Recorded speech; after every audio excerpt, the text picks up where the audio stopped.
The earthly world is the realm of the adversary.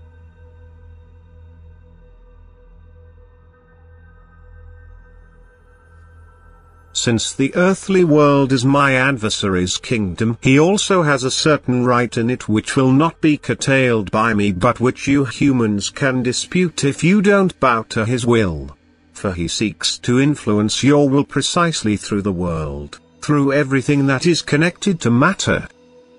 He seeks to increase your greed for matter. He influences you through matter by presenting it to you so enticingly that you strive to possess it.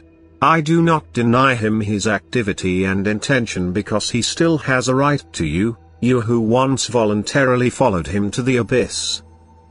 But you can resist him, you can resist all temptations if you are serious about becoming free from him and successfully cover your earthly path.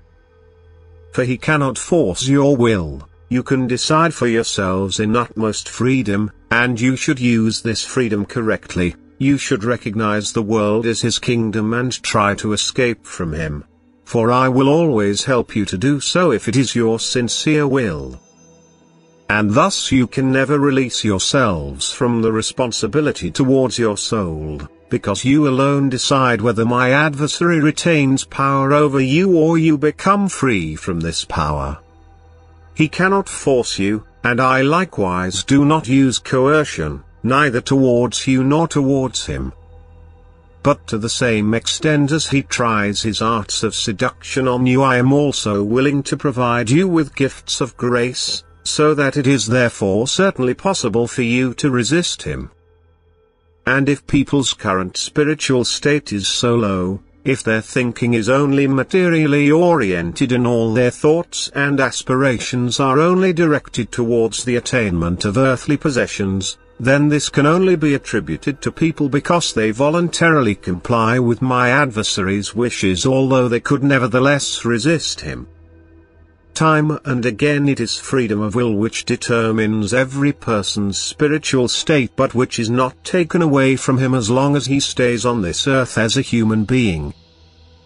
But through his freedom of will, through the misuse of his will, he can get so far that his will is bound again, that he is placed into the state of complete bondage again, which is exceedingly agonizing.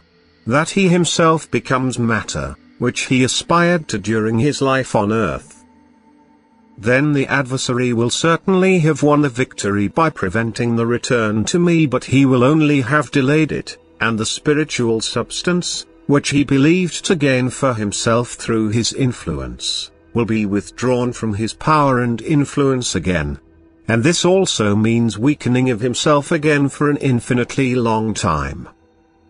My kingdom is not of this world. These words should tell you humans most clearly what to think of the earthly world. If you are at all interested in taking possession of my kingdom one day. But precisely the worldly people, the materialists, are satisfied with the possession of this world. They do not strive for a spiritual kingdom, for they are already completely under the spell of the Lord of this world, even though they do not accept him as a being by whom they are influenced. For he strikes them with complete blindness, he prevents them from even the faintest light of realization, he lights blind lights for them which make it impossible to see a true light. And I will not stop his activity. After all, it concerns the free decision of will which the human being should make on earth. My means of help, however, could contribute to a change of will, for they mainly consist of making people aware of the transience of matter, of repeatedly depriving them of their possessions in order to induce them to strive for imperishable possessions, which is why time and again events will occur in the last days which will very clearly point people to the worthlessness of what the world offers.